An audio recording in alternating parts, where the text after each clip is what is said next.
no se vaya a corromper el archivo o existe algún tipo de problema después al momento de poder compartirlo, estaría bueno, no lo veo que esté mal, es decir, está buenísimo si lo puedes también grabar por las dudas para garantizarnos la conservación del material. Bien, ya estamos grabando. Perfecto. Bueno, Dale, fenómeno. como bien decía Alejandra, mi nombre es Facundo Martín Quiroga, soy sociólogo y especialista en comunicación y culturas contemporáneas por la Universidad del Comahue, sociólogo por la UBA. Y estoy aquí en la Patagonia, soy de Buenos Aires, estoy aquí en la Patagonia desde 2014 y en Zapala desde fines de 2015. La idea un poco de la exposición que tengo preparada es dividir un poco el campo en algunos conceptos claves para pensar la relación entre los procesos de enseñanza y aprendizaje y las tecnologías de la información y la comunicación, y luego vamos a hacer alguna relación entre esos conceptos y lo que nosotros tenemos, aquello en lo que nosotros tenemos interés, que es situar, sobre todo a partir de la problemática presente que hizo que gran parte del universo de las tecnologías se presentase de improviso, y también obviamente muchas de nuestras concepciones relativas al conocimiento, al aprendizaje, se pusieron seriamente en cuestión. Entonces, bueno, vamos a compartir. A ver, ahí estamos. Bueno.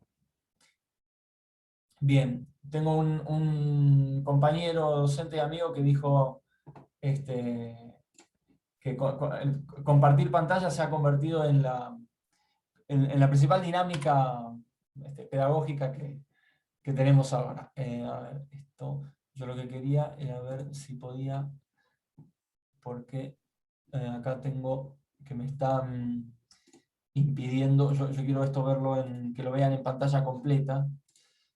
Así se ve mucho mejor. A ver, porque yo no manejo tanto el zoom. Esperen un cachito que me voy apropicuando con el tema. A ver ahí si puedo compartir acá. Ahí se ve bien. Ahí vamos. Ahí andate, presentación con diapositivas. Ahí. Se ve bien. Bien, ahí se ve bien. Yo quería ver si puedo verlos a ustedes. Ahí está. Bueno, ahora sí. Bien. La idea un poco es, antes que nada, les voy a pedir que vayan tomando nota, ¿sí? Vamos a escuchar y ver al escritor de ciencia ficción, no por nada, no lo elegimos inocentemente, Isaac Asimov, que expone un poco sobre ciertas cosas que se podrían dar en el futuro, en el tiempo de la entrevista. Son unos 3 minutos y pico. Les voy a pedir que tomen nota y que, digamos, tratemos un poco de reflexionar respecto de, bueno, algunas de las cosas que dice. Bien, vamos a comenzar. A ver si puedo hacerlo. Ahí estamos. Muy lento. Once we have outlets, computer outlets in every home, each of them hooked up to enormous libraries where anyone can ask any question and be given answers, be given reference material, be something you're interested in knowing. From an early age, however silly it might seem to someone else, that's what you're interested in. And you ask, and you can find out, and you can follow it up. And you can do it in your own home, at your own speed, in your own direction, in your own time. Then everyone will enjoy learning. Nowadays, what people call learning is forced on you, and everyone is forced to learn the same thing on the same day at the same speed in class. And everyone is different. For some, it goes too fast, for some too slow, for some in the wrong direction. But give them a chance, in addition to school, I don't say we abolish school, but in addition to school, to follow up their own bent from the start. Well, I love the vision, but what about the argument that machines, computers dehumanize learning? Well, as a matter of fact, it's just the reverse. It seems to me that it's through this machine that for the first time, we'll be able to have a one-to-one relationship between information source and information consumer, so to speak. Well, in the old days, you used to have tutors for children. A person who could afford it would hire a pedagogue, a tutor, and he would teach the children. And if he knew his job, he could adapt his teaching to the tastes and abilities of the students, you see. But how many people could afford to hire a pedagogue? Most children went uneducated. Then we reached the point where it was absolutely necessary to educate everybody. The only way we could do it is to have one teacher for a great many of students. And in order to organize the situation properly, we gave them a curriculum to teach from. So how many teachers are good at this too? Like in everything else, the number of teachers is far greater than the number of good teachers. So we either have a one-to-one relationship for the very few or a one-to-many relationship for the many. Now, there's a possibility of a one-to-one relationship for the many. Everyone can have a teacher in the form of access to the gathered knowledge of the human species. Through the libraries that are connected to the computer. That's right. On my desk at my home. Right. I can sit there and call up, well, what if I want to learn only about baseball? Well, that's all right. You learn all you want about baseball, because the more you learn about baseball, the more you might grow interested in mathematics and try to figure out what they mean by those earned run averages and the batting averages and so on. You might in the end become more interested in math than baseball if you follow your own bent and you're not told. On the other hand, someone who is interested in mathematics may suddenly find himself very enticed by the problem of how you throw a curved ball. And he may find himself engaged in sports physics, so to speak. Well, why not? Why not? Bueno, este es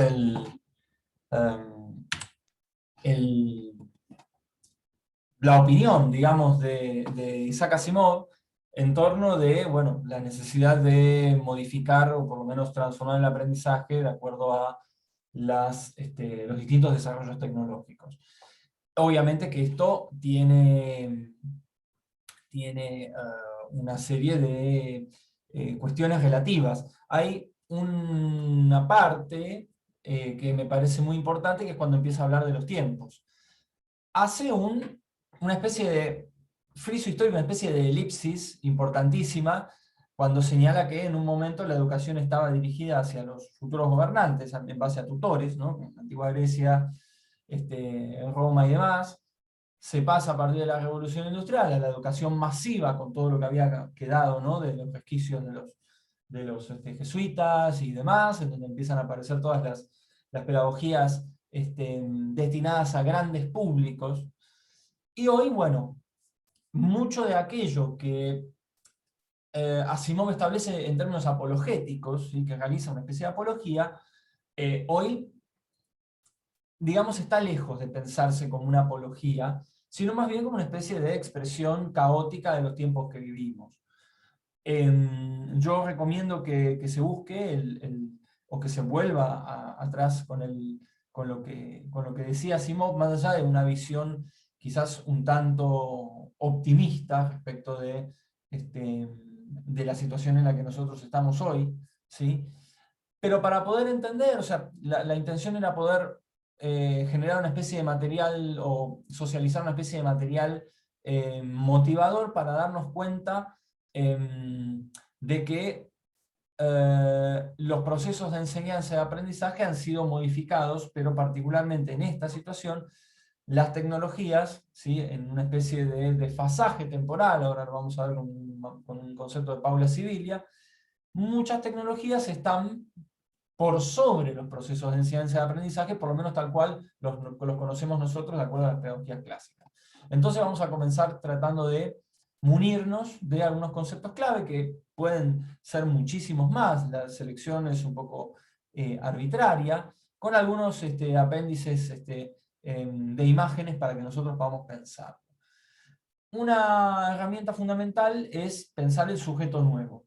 El elemento, por lo menos el concepto clave que aparece a la hora de concebir este sujeto cuya relación con las tecnologías es básica respecto de la forma de adquirir y de construir conocimiento, es el concepto de nativo digital, que en realidad no creo que sea un concepto de inventado por Alejandro Piscitelli, ¿no? Tiene tiene otros orígenes. Pero como Alejandro Piscitelli, como un autor argentino, uno de los primeros autores que se dedicó a trabajar esta cuestión, lo tomamos casi como si fuese original de él. Los nativos digitales son aquellos sujetos, ¿sí?, cuya educación comienza con las tecnologías de la información y la comunicación antes que la inserción del sistema de cultura letrada que se reproduce sobremanera a través del sistema educativo. Estos sujetos tienen al universo de las pantallas como parte de su corporalidad, de su expresividad, incluso antes que la adquisición del lenguaje hablado. Yo recuerdo a mi hermano, yo tengo un hermano menor que tiene 10 años menos que yo, y que me acuerdo que, bueno, él era nació en gran medida como nativo digital, que mi abuela le pedía que escriba su nombre, y se venía mi hermano con un teclado a escribir Marcos, cada letra, ¿no? O sea, para él escribir era tipear, escribir era presionar sobre una tecla, mucho más que la herramienta de puño y letra, ¿sí? Otro concepto importante para poder entender el contexto cultural en el cual se insertan las tecnologías es el concepto de convergencia, que sí es de un pensador norteamericano, muchos son norteamericanos e ingleses, los autores, de Henry Jenkins, ¿sí?, que es el concepto de convergencia, comportamientos migratorios de las audiencias que son capaces de llegar hasta casi cualquier lugar del mundo en busca de experiencias de entretenimiento y consumo, ¿sí?, que ellas mismas desean. ¿Qué implica esta convergencia? Implica la convivencia y complementariedad de medios viejos, de medios nuevos, ¿sí?, lo que se conoce como multipantallas. No implica la desaparición de las viejas plataformas, como por ejemplo pasa con la televisión, ¿no? Pensemos, por ejemplo, los formatos televisivos que han tenido que readaptarse a los consumos nuevos, ¿sí? Y esto es algo fundamental. Gran parte del conocimiento que se adquiere, y en esto hay un sociólogo importante, uno de los más importantes, que se llama Zygmunt Bauman, que trabaja la migración del concepto político de ciudadano al concepto de consumidor. Mucho del conocimiento que adquirimos incluso en los procesos de enseñanza-aprendizaje son concebidos por los niños y por los adolescentes, son concebidos como consumo, ¿sí?, antes que como adquisición letrada, ¿sí? Eso es muy importante tenerlo en cuenta. Muchas de las subjetividades que se están constituyendo se constituyen como consumidores, y nosotros tenemos que insertarles el ideal del ciudadano, ¿sí?, del ideal del ciudadano responsable, de todo lo que nosotros entendemos como urbanidad, como pensarse políticamente. Mucho se lo incorporamos nosotros, ¿sí? Esto obviamente dentro del universo del marketing y dentro del universo de la globalización capitalista ha sido sumamente explotado, ¿sí? Ahí hay algunos conceptos clave. Vamos a continuar, a ver si con el cursor se puede. Iba a hacer una pregunta en relación a esta imagen. Esta imagen que ven aquí de dos niños con dos laptops o con dos netbooks, y un niño dejando de lado los autitos y encendiendo una tablet, también es una especie de elipsis, ¿sí? Porque ahora, y esto les invito también a explorar un poco ciertas definiciones generacionales, ¿sí?, que no tenemos tanto tiempo aquí. Les invito a explorar ciertas dimensiones generacionales en torno a lo que se conoce como las generaciones Z, la generación Y, lo que se conoce, ahora se utiliza mucho la palabra millennials, que seríamos nosotros, los que nacimos más o menos entre fines de los 70 y la década del 90, centennials y demás. Si observan la primera imagen, hay chicos presionando teclas. Hoy estamos incluso llegando al momento en el cual los niños se están formando desde la tactilidad. De hecho, hay muchos trabajos en torno de cómo esto está modificando la percepción de la realidad de los niños. Por ejemplo, en el caso de la televisión, ¿sí?, el control remoto para un niño educado en los sistemas tecnológicos táctiles, ¿sí? Ya es una cosa obsoleta, ¿sí? Entonces, para cambiar de canal, o para cambiar los dibujitos, en lugar de buscar apretar el control remoto, busca correr la pantalla como si fuese una tablet, buscar tocar directamente la pantalla. Ese es un cambio interesante en términos cognitivos. A ver si, bien, ahí hay otra. Otro concepto importante, el concepto de coasociación, ¿sí? Coasociación, que es un concepto inventado por Mark Prensky, que también es otro intelectual que trabaja mucho el tema,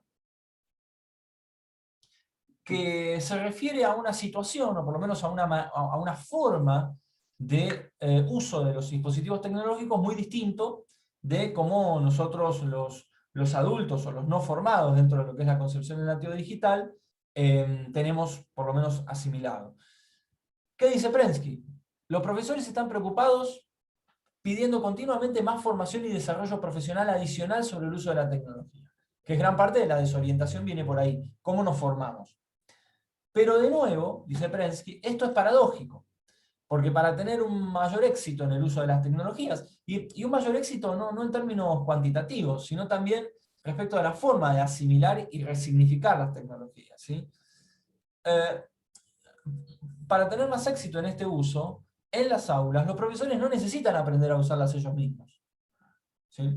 Aunque si quieren pueden hacerlo. Lo que los profesores sí necesitan saber es cómo la tecnología puede y debe ser usada por los estudiantes para mejorar su propio aprendizaje, ¿sí?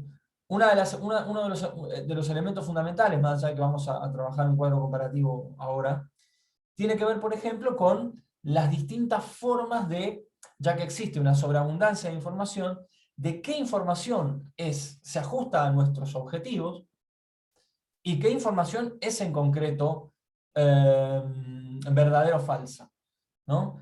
Está, por ejemplo, el tema de las fake news, que nosotros adoptamos y que muchas veces lo convertimos, o por lo menos las tomamos como verdad, ¿sí? Y quizás las podemos llegar a socializar, incluso haciéndolas formar parte de los procesos de enseñanza-aprendizaje. Bueno, esta foto es un poquito ilustrativa, ¿sí? del caos del docente frente a la alumna que quizás se esté preguntando qué es lo que me quiere enseñar, ¿no? Seguimos. En la pedagogía de la coasociación, usar la tecnología es tarea de los alumnos, ¿sí? Es tarea de los estudiantes. El trabajo del profesor, según Prensky, consiste en actuar como un orientador y guía del uso de la tecnología para el aprendizaje efectivo. Para hacer esto, los profesores necesitan centrarse y volverse incluso más expertos en cosas que ya forman parte de su trabajo. Por ejemplo, hacer buenas preguntas, proporcionar contextos, garantizar el rigor, evaluar la calidad de un trabajo, ¿sí? Muchas veces nosotros estamos buscando orientaciones permanentemente en torno de qué aplicación o de qué manera yo puedo usar mejor el WhatsApp o de qué manera puedo... Y en realidad lo que plantea Prensky es un trabajo profundamente filosófico y profundamente epistemológico, ¿sí? No es que nosotros, digamos, a ver, tecnología no cambia. Tecnología no cambia. Digamos, el hablar de tecnologías y el derivar a las tecnologías los procesos de enseñanza-aprendizaje no implica que nosotros no tengamos las herramientas suficientes para formular preguntas sobre esa relación, ¿sí? Bien, siguientes. Este es un concepto importante. Esto está en un texto que se llama Redes o Paredes, de una gran pensadora argentina que fue una de las primeras que empezó a trabajar la relación con las tecnologías, que se llama Paula Sibilia, ¿sí? Y dice Paula: hay una divergencia de época, hay un desajuste entre colegios y alumnos en la contemporaneidad que se confirma y probablemente se refuerce día a día en la experiencia de millones de niños y jóvenes en todo el mundo. Se trata de algo que ya parece constituir una marca de la generación y que de hecho ha sido teorizado por varios autores recurriendo a motes relacionados con ciertas letras, lo que nosotros decíamos. Generación Y, generación Z, generación N de net, de digital. Es como que todos estamos tratando de buscar aquel mote para hablar de todos estos chicos que se están formando como nativos digitales. Y vamos a tratar de ver también cuáles son, por lo menos algunos problemas que esto implica, ¿sí? O más bien la desahuciada etiqueta post-alfa se refiere a la post-alfabetización, ¿sí? Perdón. Se refiere a la post-alfabetización. Teóricamente nosotros estamos alfabetizados directamente por las matrices digitales, no en nuestro caso, sino estos chicos nativos digitales, además de la expresión que decimos, ¿no? Nativos digitales. Y yo pregunto, y les pregunto, acá tenemos a la derecha un libro y a la izquierda una compu, este desajuste, ¿sí? Este desajuste que básicamente se da, y esto es muy importante, entre la escuela como institución, ¿sí? Y los dispositivos y el universo de las tecnologías que educa por fuera incluso de la escuela, ¿sí? Si este desajuste que se da al interior de la subjetividad de los niños implica realmente la desaparición de lo que está a la derecha, no el libro en concreto, sino la cultura letrada, lo que nosotros, aquella forma de desarrollar un proceso de enseñanza, digamos, tradicional, entre comillas, ¿sí? ¿Implica la desaparición de lo que está a la derecha por lo que está a la izquierda de la imagen? ¿Cuál es el lugar nuestro en este contexto de la izquierda? ¿Sí? Esa me parece que es una pregunta fundamental. Esto sí es un aporte propio, ¿sí? Esto también lo problematizamos un poco en el espacio que doy, que se llama Enfoque Sociocultural de la Educación. Cada vez que queramos, ¿sí?, explicarnos el porqué de un hecho, que queramos explicarnos el porqué de un hecho pedagógico, ¿sí?, sea este beneficioso o no, nos cause o no curiosidad, siempre tenemos que tener en cuenta, ¿sí?, preguntarnos por la articulación de 3 elementos, ¿sí?, a mi criterio. El primero, la cultura, en sentido amplio, ¿sí? Todos los procesos de construcción de conocimiento, procesos, o por lo menos capital cultural que trae el sujeto, ¿sí?, pertenezca a un universo urbano, a un universo rural, todos los procesos de construcción de sentido que realiza un sujeto, ¿sí?, la cultura compartida, los códigos compartidos. Un segundo elemento que es la sociedad en concreto. ¿Cuál es la estructura de la sociedad en la que estoy enseñando? ¿Qué tipos de desigualdades existen? ¿Existen tipos de desigualdad, en el caso, por ejemplo, de la desigualdad económica? ¿Qué nosotros tenemos que pedir a la sociedad en términos de sus instituciones? ¿Sí? Ahora que se ha estado dando una gran falencia a partir de gran parte de esta situación presente que nos priva de la asistencia a nuestros edificios y de su correcto mantenimiento. ¿Sí? ¿Qué sociedad me toma a mí como protagonista de los procesos de enseñanza-aprendizaje? ¿Qué tipos de desigualdades? ¿De raza? ¿De género? ¿Sí? ¿Qué tipo de instituciones y cuál es la relación de las escuelas y de las comunidades educativas con el Estado? ¿Sí? Para ahí sí derivar, ¿sí?, a la cuestión tecnológica y problematizar un poco este desajuste. Ahí sí yo pensar en la cultura y en la sociedad implica también pensar los tipos de mediación tecnológica que existen, ¿sí? A ver, una abuela enseñando cocina mapuche, ¿sí?, con sus medios físicos, ¿sí? Vos tenés que hacer esto, esto y esto para que te salga un determinado plato. También es utilizar recursos tecnológicos, ¿sí? Pensemos el conocimiento en términos amplios, ¿sí?, que también se haga experiencia en la carne, más allá de las pantallas. Para desde allí, bueno, una vez que tenemos, que nos preguntamos por estos 3 elementos, recién desde allí podemos analizar lo que ocurre en un proceso concreto de enseñanza-aprendizaje. ¿Cuál es un concepto fundamental, que también viene de otro pensador importantísimo, se llama Carlos Scolari, ¿sí?, que está bueno para pensar estos procesos? El concepto de hipermediación.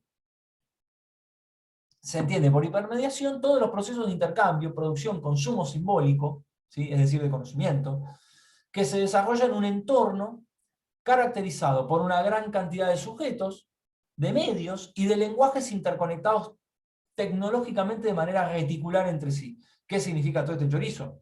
¿Sí? Sujetos, ¿sí?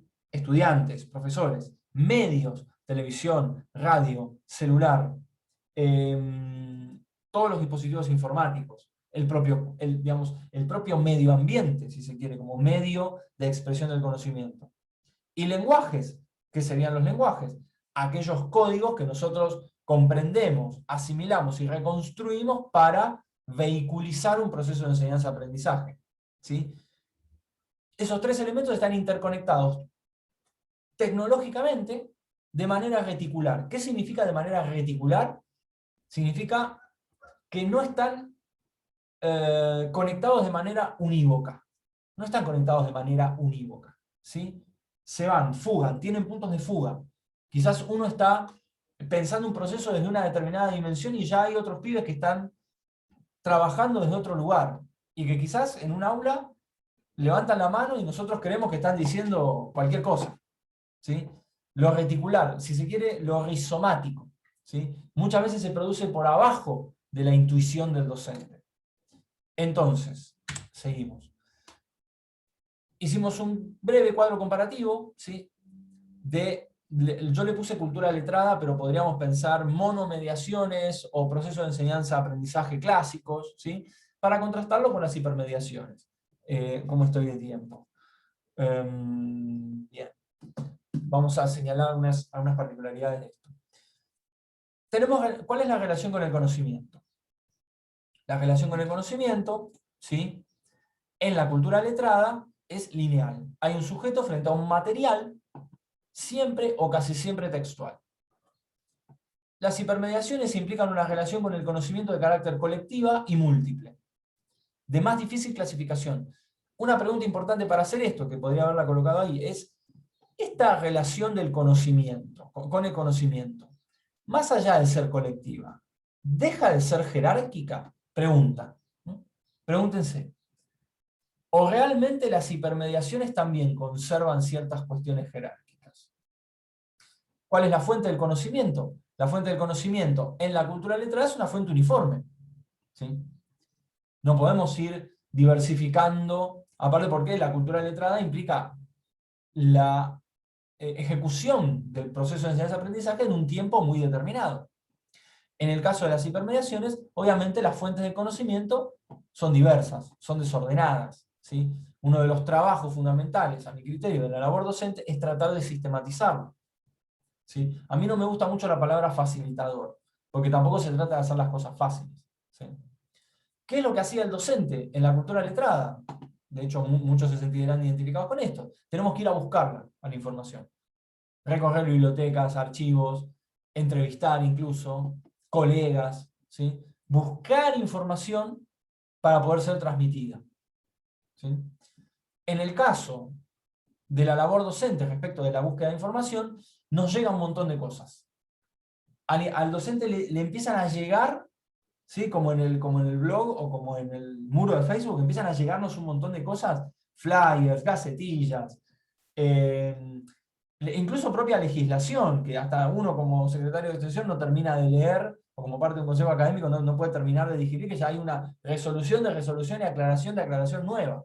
¿Sí? Incluso hasta la legislación se está manejando así, cosa que considero nefasta, ¿no? Sobreabundancia, dificultad para seleccionar materiales indicados. Hay una preponderancia de los medios informáticos y tenemos la tendencia a que el caos mismo de los medios informáticos nos llega a darles un criterio de verdad. La Wikipedia te dice todo, googlealo, el tío Google, ¿sí? Y en realidad, bueno, uno de los grandes problemas es justamente ponderar esas fuentes de información. Construcción de conocimiento, ¿cómo se construye? Individual y jerárquicamente en la cultura letrada. Un concepto polémico que lo plantea Jenkins es el concepto de inteligencia colectiva, que está propiciada por la convergencia de la cual habla también el mismo Jenkins. Deberíamos preguntarnos, ¿es realmente colectiva esa inteligencia o también los medios están organizados jerárquicamente? Eso es muy importante preguntarse. Método de instrucción, ¿cómo se instruye? Es decir, cómo se dirige el proceso de enseñanza-aprendizaje. Fundamental en la cultura letrada la división de funciones, como en una fábrica. ¿Sí? Se habla, se explica, se escribe, el alumno toma nota, estudia, memoriza y se evalúa, me faltó. ¿Sí? ¿Cuál es la forma de instruirse que tiene un nativo digital? ¿Sí? En términos ideales, ¿no? Indirecta y caótica.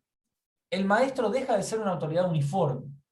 ¿Sí? Existe tanta diversidad de fuentes que da pie a una flexibilidad que es tan beneficiosa como perjudicial en la búsqueda de parte de los alumnos. ¿Sí? Porque obviamente, mucha de esta búsqueda implica que los alumnos comiencen a perder. Muchas veces uno dice, pero ya los alumnos no saben escribir porque están ocupando su día tratando de sistematizar una información totalmente caótica. Y obviamente, el día tiene 24 horas. Se pide que se busque toda una cantidad de información, y el alumno va y copia y pega de 800 fuentes, y ¿qué va perdiendo? Va perdiendo, por ejemplo, la motricidad fina de la mano. Va perdiendo ciertas cosas que va derivando en los dispositivos. Cultura letrada. Se instruye y se forma al alumno para un tipo de sociedad de carácter disciplinaria, diría Michel Foucault. ¿Sí? Una sociedad en la cual el ciudadano y el trabajador eran los elementos fundamentales, el ciudadano, el trabajador y el profesional eran los elementos fundamentales a la hora de salir, ¿sí?, al universo de la adultez, ¿sí?, que es, en gran medida, la finalidad del ciudadano en una sociedad disciplinaria. Trabaja muy bien Paula Sibilia esto. ¿Qué es lo que pasa con las hipermediaciones? Acá hicimos varias preguntas, ¿sí?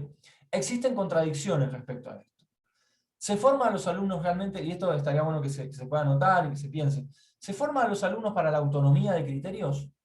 ¿Los medios continúan siendo vendidos para formar un alumno destinado a ser competitivo, por ejemplo, en el marco del capitalismo neoliberal?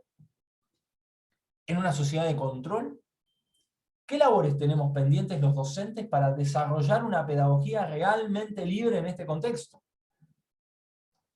Yo, desde mi lugar, considero que, sobre todo a partir de esta situación presente, tengamos cuidado, porque están nuevamente apareciendo instancias represivas, instancias de control, con el pretexto de la sanitización de absolutamente todo, ¿no? Estamos como volviendo al higienismo de la escuela normal.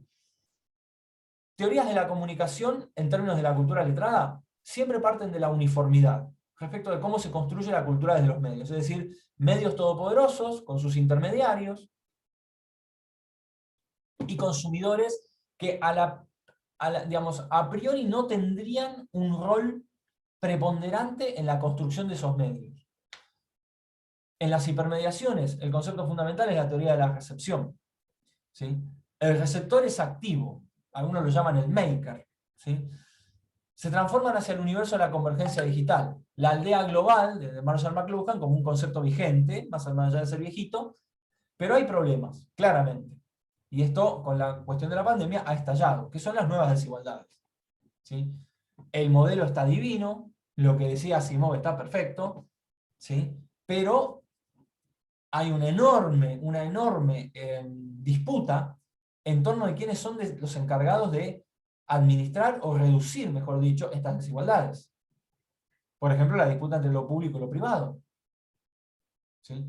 Lo público que está buscando que no se le desmadre la cosa, o a la inversa, lo público que negocia con lo privado, con el capital transnacional, y a propósito degrada sus propias estructuras para darle pie a las transnacionales que te venden todo en paquete, como pasa con la fundación de Bill Gates, por ejemplo, que invierte muchísimo en educación. Algunos problemas, para terminar. La uniformidad de este tipo de aprendizaje no resulta en este no tan nuevo contexto. La escuela parece obsoleta, dice Paula Sibilia. Pero claro, esto no implica que no existan problemas muy fuertes dentro de los procesos de enseñanza y aprendizaje en la situación de las hipermediaciones. Muchos docentes se encuentran desorientados, los alumnos pierden el interés, porque claro, las pantallas compiten con la docencia en gran medida.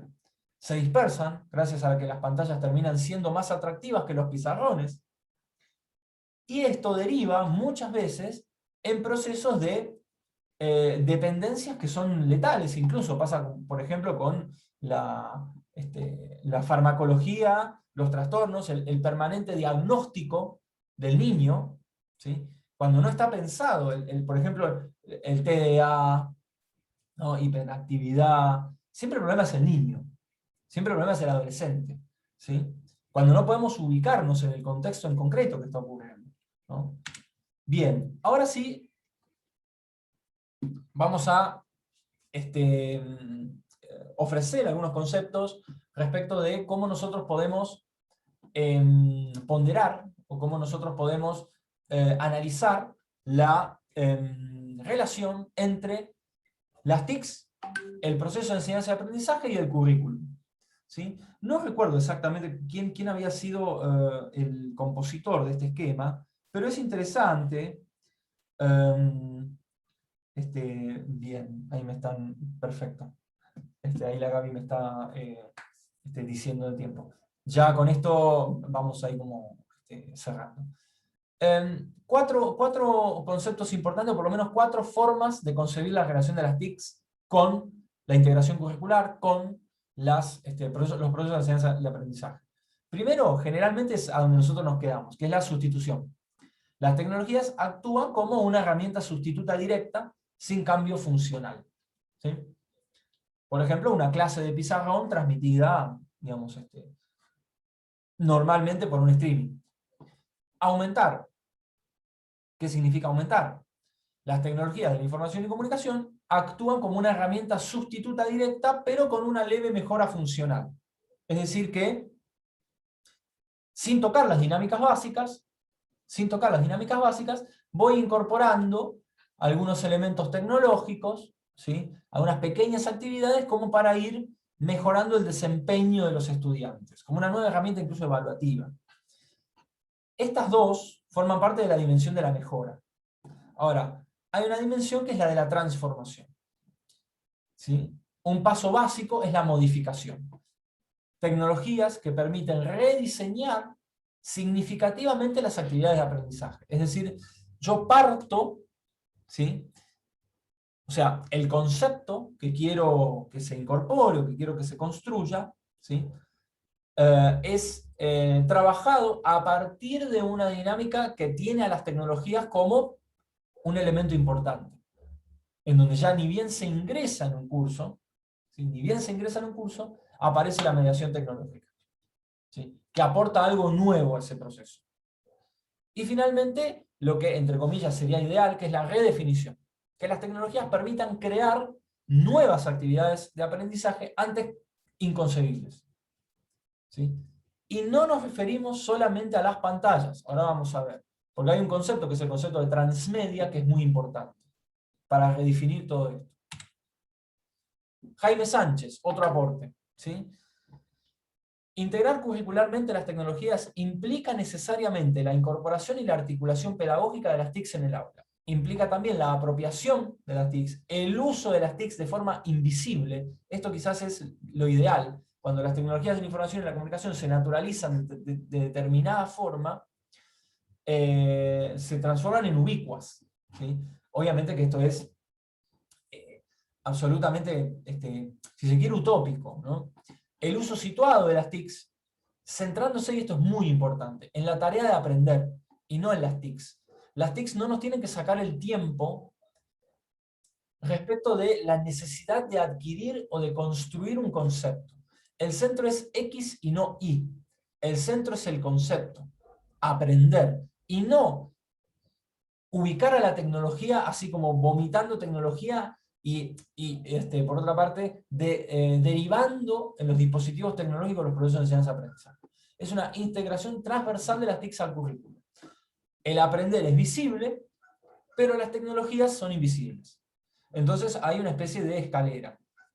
Una situación de apresto, que es básicamente el training, el entrenamiento con los dispositivos tecnológicos. Se pasa al uso, ¿sí? En donde ya los dispositivos tecnológicos forman parte de los procesos de enseñanza-aprendizaje, y un tercer escalón que implica sí la integración completa. ¿Sí? Ahora bien, esto, insisto, esto es un posicionamiento personal, esto es son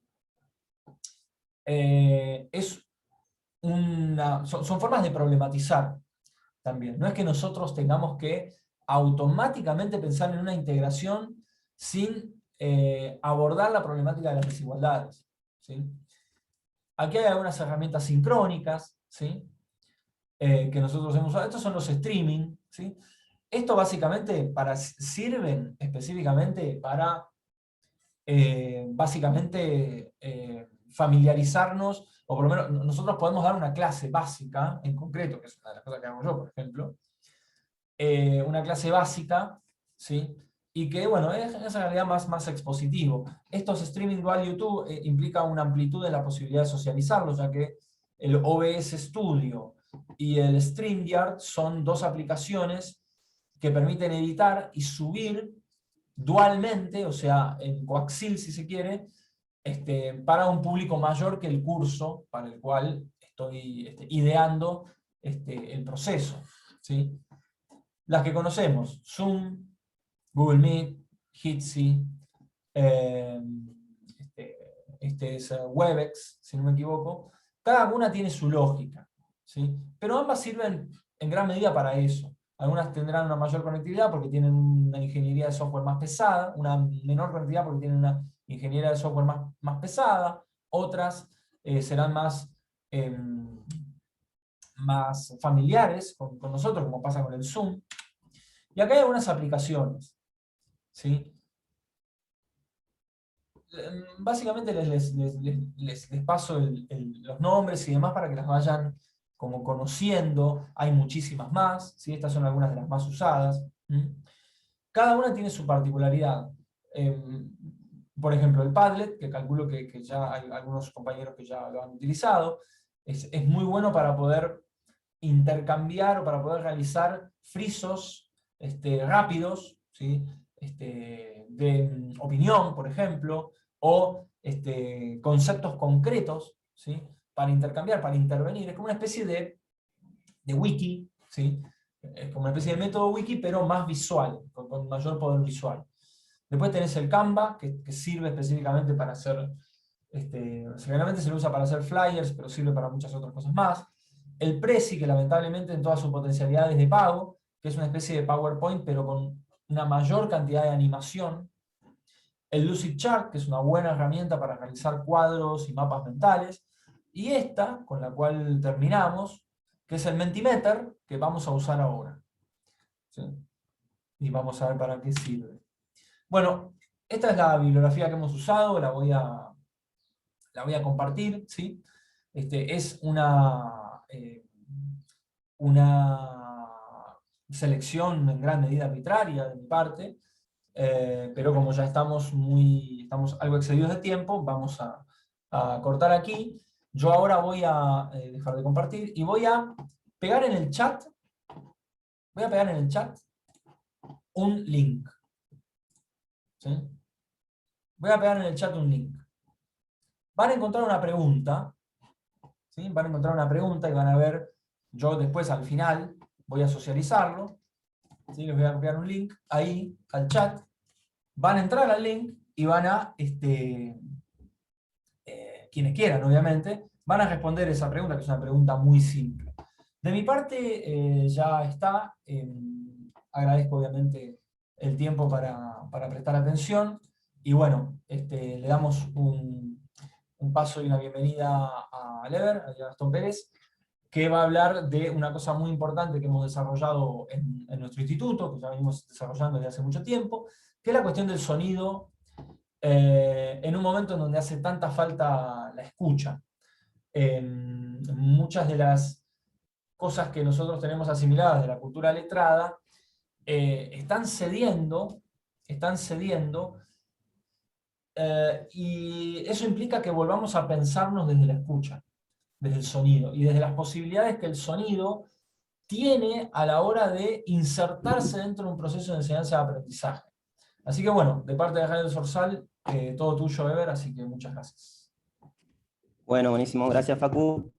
Buenas tardes a todos, a todas. Estaba buscando el power mientras Facu me presentaba. Mi nombre es Gastón Pérez y soy profesor de música. En este momento me encuentro trabajando en terciario en el Instituto Superior de Formación Docente número 13, pero también he trabajado y de hecho tengo mis horas licenciadas por la coordinación de la radio socioeducativa del instituto, Tengo mis horas licenciadas de media, o 2 horas y media, y bueno, tengo también algunos años trabajados ahí, 5 años. Están mis directivos acá también, de media, Nicolás Ayala y Marce Besoki. También he tenido la suerte de estar en la jefatura, la oportunidad de jefatura en 2 oportunidades diferentes, y bueno, y algo del nivel conozco en relación a la enseñanza artística y de los lenguajes estéticos expresivos, y bueno, y específicamente de la música. En este momento me toca estar a cargo de la coordinación de la radio socioeducativa del instituto, que se llama Radio El Zorzal, y es de acá de la ciudad de Zapala, y sale al aire en el 88.9 del dial. Les quiero compartir la presentación que armé. También voy a solicitar que me permitan compartir pantalla para poder socializarla con ustedes. Y las herramientas, bueno, la herramienta que hoy yo traigo acá para compartir en este marco de las TICs y demás. Si ya puedo compartir pantalla. Ahora sí. Compartir sonido.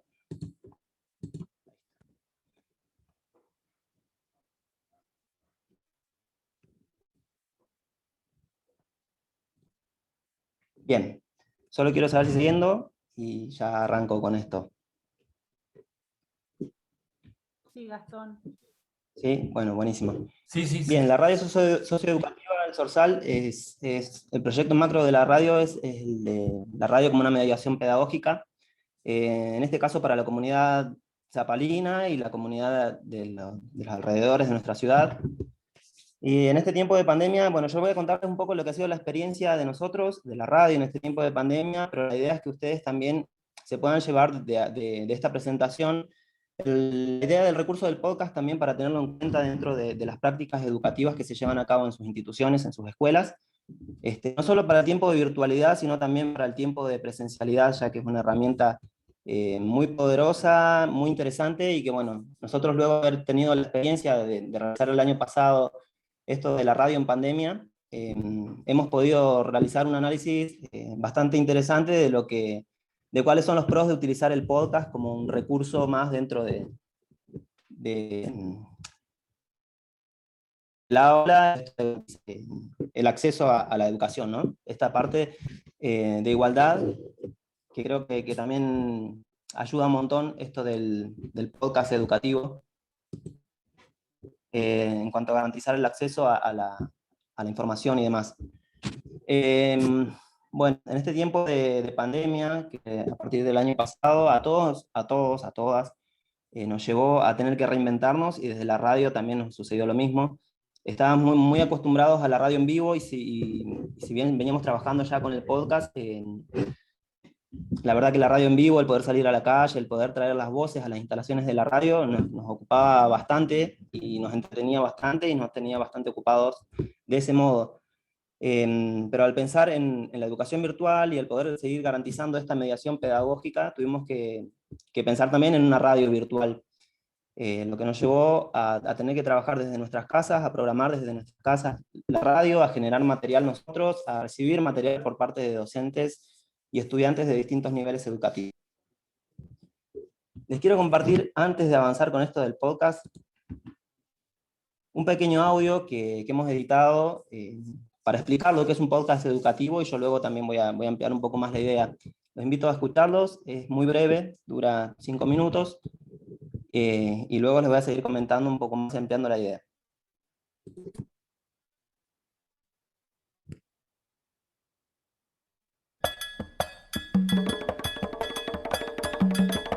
Estamos haciendo práctica radiofónica para radio El Zorzal socioeducativa 88.9. Un podcast es una pieza de audio que se puede descargar y subir a internet, compartir y escuchar en las redes y también en las radios. Mi nombre es Ber Pérez, y en el taller de música y artes visuales de Tercero PEI, junto a Alejandra Hirschfeld, trabajamos con el recurso del podcast.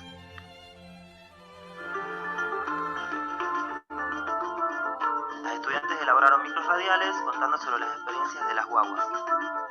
Radio Socioeducativa El Zorzal 88.9 presenta Educativo, realizado desde el espacio de Residencia 1 en contextos de jardín maternal, en Instituto Superior de Formación Docente número 13. Se produce de una manera muy sencilla. Lo podemos hacer con un grabador, con nuestros teléfonos celulares. Somos Alejo Montes y Antonella Seguel. Cursamos primer año en el ISFD número 13. En el espacio de práctica 1 nos propusieron trabajar en organizaciones ajenas a la institución. Con audios de WhatsApp, en las computadoras o también en la radio, con micrófonos y consolas. Somos Camila y Aldana, estudiantes de primer año del Instituto Superior de Formación Docente número 13 de la ciudad de Zapala, provincia del Neuquén. Podemos hacer radio en el aula. Y queremos a través de este medio compartir nuestras experiencias vivenciadas en el taller de prácticas educativas en diversos contextos culturales, sociales e institucionales. Decidimos trabajar junto a la capacitación Granja y Huerta del INTA.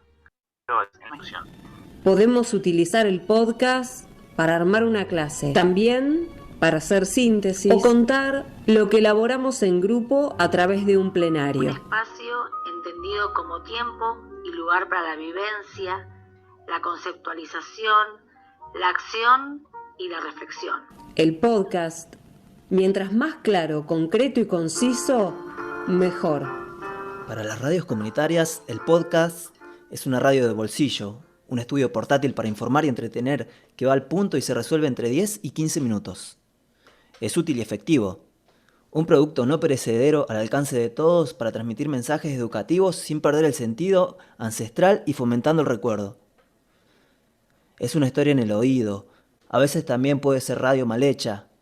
El podcast es una estación de radio personalizada, sintética, de investigación, diseñada y resiliente. El podcast es un recurso de audio en formato digital que puede ser creado, producido y utilizado con fines pedagógicos en diferentes contextos y prácticas de enseñanza y aprendizaje. También se pueden descargar audios desde Internet para escuchar tanto desde la computadora, un dispositivo móvil o desde el reproductor portátil. Hola chicos y chicas, aquí comenzamos con los cortos de programa Geografía en la Zorzal. Les habla el profe Pablo Cisterna, referente del mismo. Nos acompañarán profes de diversos cursos de geografía con su valioso aporte. Hola, buenas noches. Yo voy a hablar sobre las imágenes. Las imágenes tienen poderes. Solo tenemos que tener algo interesante para contar. Podemos agregarle música y efectos de sonido. Buenas tardes. Hoy en la radio El Zorzal por la 88.9. Ha llegado el momento de poder jugar con las palabras. Con algunas vamos a tener que adivinar y con otras simplemente jugar. Una comaña, la maña, la rana. La araña comaña teje la telaraña. La araña comaña es una tacaña. En el podcast podemos contar cómo fue nuestra práctica educativa en las instituciones y organizaciones de la comunidad, entrevistarnos, hacer campañas educativas radiales con temáticas de interés para la comunidad o el barrio. Ahí los chicos que van al jardín de casa se pueden, porque hoy no solo nos dirigimos a los grandes, sino que también ellos tienen que estar atentos para haciendo después desarrollar práctica una actividad en la radiofónica. casa. Para radio El Zorzal, socioeducativa. 88.9. Se ha terminado.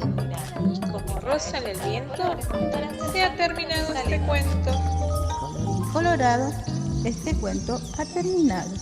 El viento se lo ha llevado. Si te gustó, cuando vuelva, te lo cuento otra vez. Y lo invitaban de nuevo a dibujar. Colorado, este cuento se ha acabado. Empezaba de nuevo. En las computadoras. Básicamente elaboramos este podcast. Es un podcast para explicar lo que es un podcast educativo. El podcast, como decía Clementina es una compañera también que forma parte de la radio. También Ale Hirschfeld, que está acá presente, ha formado parte mucho tiempo de la radio. Facundo también. En este caso, la voz que explica todo lo del podcast es una compañera de la mesa coordinadora, que es Clementina Crisoliti. En este podcast se comenta básicamente que bueno, el podcast es una pieza de audio que se puede descargar y subir a internet, compartir, escuchar en las radios y en las redes. Es una pieza sonora que podemos elaborar de manera muy sencilla, con las grabadoras de nuestros teléfonos celulares, con audios de WhatsApp, con las compus o micrófonos y consolas. Solo tenemos que tener algo interesante para contar. En formatos diversos: documental, entrevista, comentario de opinión, paisaje sonoro, informativo, descriptivo, etc. Recién en la descripción que compartía a partir del podcast que escucharon, decía que bueno, esto de es la radio de bolsillo, ¿no? Esto de la radio que se puede llevar a cualquier lado. Hoy en día disponemos de un montón de medios para realizar archivos sonoros, para realizar material sonoro, y la idea del podcast es abrir el juego a esta idea de que podemos realizarlo con los elementos que tenemos a nuestro alcance, ya sea con celulares, con las computadoras, con un grabador. Y justamente lo que permite en esto de garantizar la igualdad de acceso, a nosotros acá en Zapala por lo menos nos permitió llegar en mayor medida a los estudiantes de distintos niveles, ya que nos permitía la elaboración del podcast poder compartirlo a través de las redes sociales y también que puedan salir al aire a través de nuestra radio. De esta manera podíamos llegar a los estudiantes, niños, jóvenes, niñas, demás, de distintos niveles educativos, tanto para aquellos que tenían conectividad y que podían recibir, qué sé yo, un audio a través de WhatsApp, o podían descargarlo, qué sé yo, a través de YouTube, o que podían escucharlo en Facebook, o lo que sea, y también poder llegar a aquellos que no tienen conectividad y que sí cuentan con radio, porque la radio forma parte de la cotidianidad de aquellos que no tienen conectividad. Entonces de esta manera podíamos utilizar esos dos canales, uno por redes y otro a través del aire de la radio, que es la radio socioeducativa, SAL, de la ciudad de Zapala. En el podcast podemos contar cómo fue nuestra práctica educativa en las instituciones y organizaciones de la comunidad, entrevistar y lograr testimonios, hacer campañas educativas radiales con temáticas de interés para la comunidad o barrio donde hacemos las prácticas. Lo más importante es tener clara esa idea. ¿Qué queremos contar y por qué? También es importante que pensemos a quiénes irá dirigido el mensaje, para que nuestro mensaje sea mientras más claro, concreto y conciso, mejor. Esas son las 3 C que nos ayudan a pensar y estructurar las ideas. La idea del podcast es que la información sea concisa, sintética.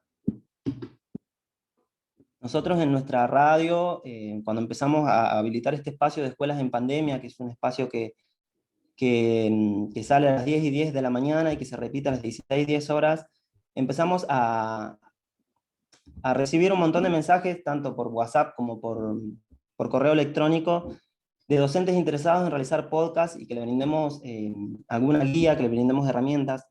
Nosotros primero lo que hicimos fue enviarles esta guía que está acá al principio, está acá a la derecha, que fue al principio de la pandemia, fue al principio de esto de tener que reinventarse en la virtualidad. Invitamos a las instituciones a grabar sus clases para escucharlas luego en la radio y en las redes, ¿no?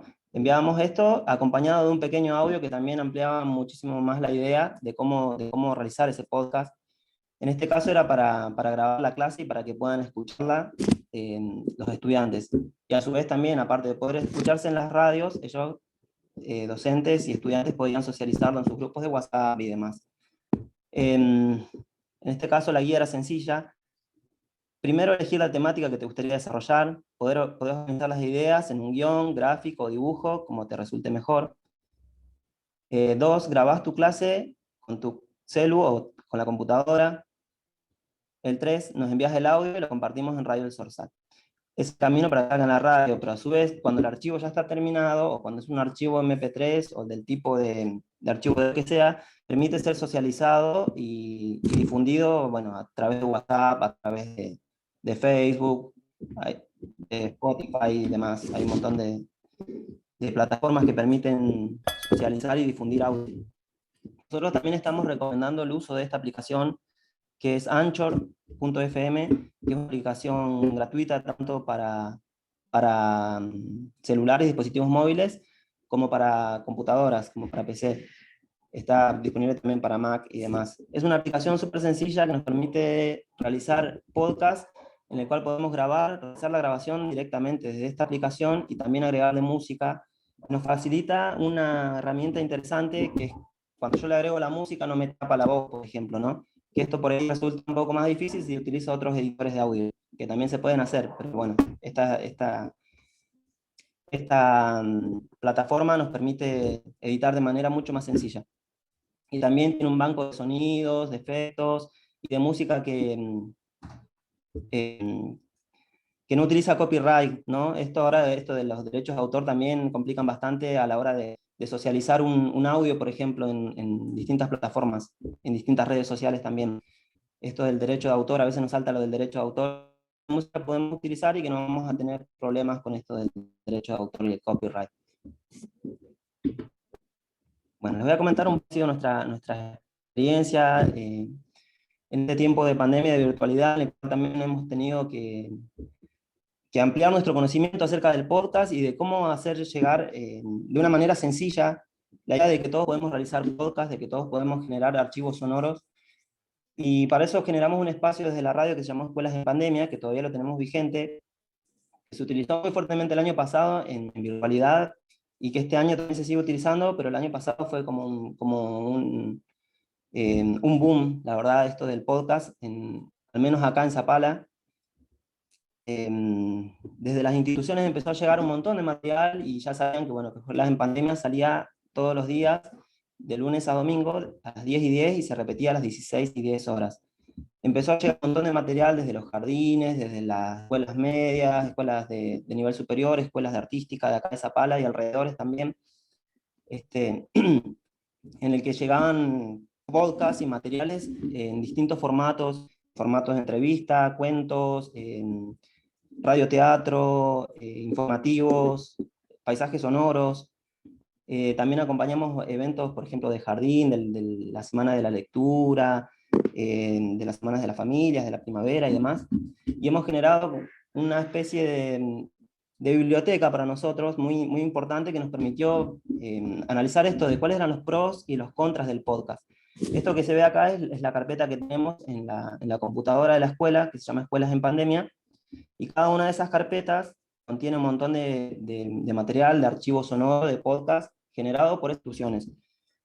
Al principio nos enviaban los audios crudos, los ayudábamos a editar, y después cada una de estas instituciones empezaron a enviar sus archivos, sus podcasts ya finalizados, con edición, música, con efectos y demás, utilizando las herramientas por lo general del Anchor, que era la plataforma que nosotros sugeríamos.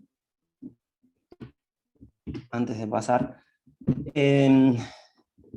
a partir de esta experiencia, cuando finalizó el año 2020, solicitamos a estas instituciones que habían enviado, a estas escuelas que habían enviado materiales de podcast y que habían tenido la posibilidad de trabajar en conjunto con la radio para producir podcast, que nos enviaran una reflexión acerca de lo que había sucedido, cuál había sido el día de vuelta con los estudiantes, con los y las estudiantes, cuáles eran los pros de utilizar el podcast, cuál había sido el acompañamiento que habían recibido de la radio y demás.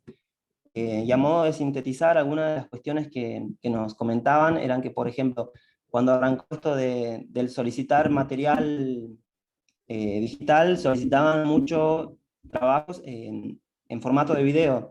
Que se enviaban una consigna y los estudiantes de distintos niveles enviaban la producción en formato de video.